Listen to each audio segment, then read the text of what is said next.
Salam dəyərli tələbələr, hər vaxtınız xeyirli olsun. Maraqlı bir sualın izahına baxaq. İllərdə bu sual mövcuddur. Demin model suallarından biridir. Ola bilsin ki, qarşımıza imtahanda çıxdı. Olur ki, diqqətlə izləyək. Qısacası bizə 3 dənə abzas verir və deyir ki, aşağıdakı əməliyyatlar aparılandan sonra abzasların düzülüşü necə olacaq? Birinci cümləni oxusaq, deyir ki, birinci abzas seçilir. Daha sonra Ctrl-C düyməsi basılır. Bilirik Ctrl-C mübadilə buferinə məlumatı köçürmək deməkdir. Köçürdən zaman da zaten məlumat yerində qalır. Heç nə birinci abzasımızı sadəcə seçib mübadilə buferinə köçürdük. İndi ikinci cümləni oxuyaq. Deyir, kursor ikinci abzasın sonuna gətirilir. İkinci abzasın sonu dediyi yer, bax bu hissədir. Hal-hazırda kursorumuzu qoyduq ora. Daha sonra deyir, Ctrl aşağı düyməsi basılır. Ctrl aşağı düyməsi MS Word-dən bizim bildiyimiz növbəti abzasa keçid düyməsidir.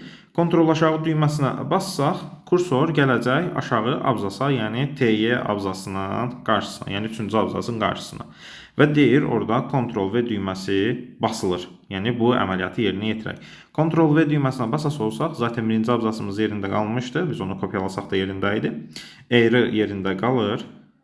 Daha sonra biz elə bilin ki, TY-nin qarşısında QV-ni yapıştırdıq və TY də bir addım aşağı düşmüş oldu. Aha, bu bizim ilk iki cümləmiz. İndi deyir, sonuncu abzas seçilir və Ctrl X düyməsi basılır. Bu cümləni yerinə yetiririk. Sonuncu abzas deyəndə bəzən tələbə gəlir burada, indi sonuncu abzas kimi bunu götürür. Elə deyil, sonuncu abzas kimi sayası olsaq artıq bizim sonuncu abzasımız buradakı TY-dir. Oldu mu?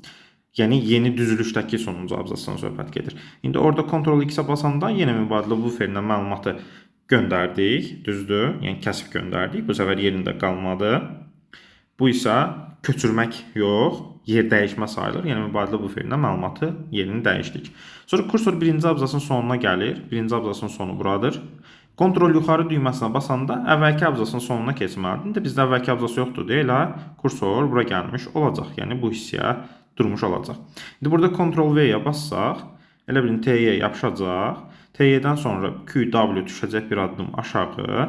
Daha sonra R, sonra yenə QW. Və bununla da biz testimizin cavabını almış olacağıq. Doğru cavabı axtarası olsaq, doğru cavabımız nədir? B variantı. Sağ olun, özünüzdən müğayət olun.